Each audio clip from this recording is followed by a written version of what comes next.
أعوذ بالله من الشيطان الرجيم بسم الله الرحمن الرحيم السلام عليكم نن زموږ ټاپک چې فندامنټل اف میتھمیټکس فار نرسز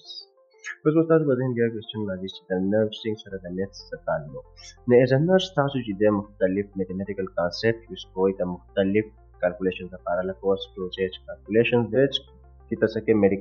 میډیسن ایڈمنسټریشن کې د میډیسن ایڈمنسټریشن چې د هغه په مختلف فیکټرز ډیپند کوي لکه ایج شو ویټ شو د دې نه علاوه سیویریټي اف انفیکشن شو په دې مختلف فیکټر دا څه ډیپند کوي نو اوس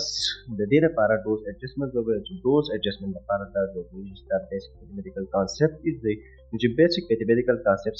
دا نو ته به په اسانۍ سره ډوز اډجسټمنټ کولی شي د دې نه علاوه د منیټرینګ اف وایټل ساین لپاره مختلف وایټل ساین دي د هغه منیټرینګ د هغه لپاره سره بیسیک میتھمیټیکل کانسپټ څه دی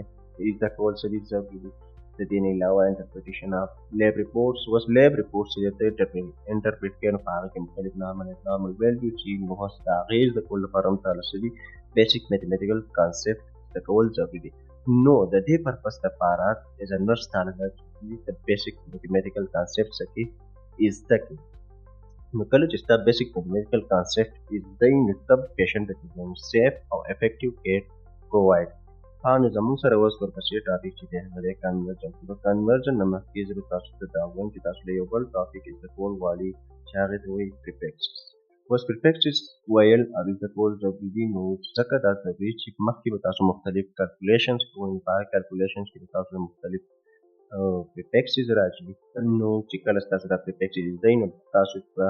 په اسانۍ سره هغه کیلکولیشن کولی شئ اوس زموږ سره دا مختلف پریفکسز دي د ټیبل ورکړل اوس په دې کې تاسو ټول یادولو ضرورت نشته خو په دې کې تاسو یو څو یاد ساتل پکار دي لکه سنټي شو کوم چې برابر دی 10 to the power minus 2 د دې نه علاوه دا ملي چې کوم چې برابر دی 10 to the power minus 3 د دې علاوه دا مایکرو کوم چې برابر دی 10 to the power minus 6 د دې نه علاوه دا نینو کم چې برابر دی 10 to the power minus 9 او پیکو کم چې برابر دی 10 to the power minus 12 د دې سره سره تاسو له لاندې یو څو پریفکسز د پریفکسز یا درې پریفکسز مې یاد ساتل پکار دي کم چې کیلو دی 10 to the power 3 کم بل دا میګا کم چې برابر دی 10 to the power 6 او بل دا ګیګا کم چې برابر دی 10 to the power 9 نو دا پریفکسز تاسو لپاره یادول ضروري دي چې تاسو کیلکولیشن په اسانۍ سره مخکې وکړئ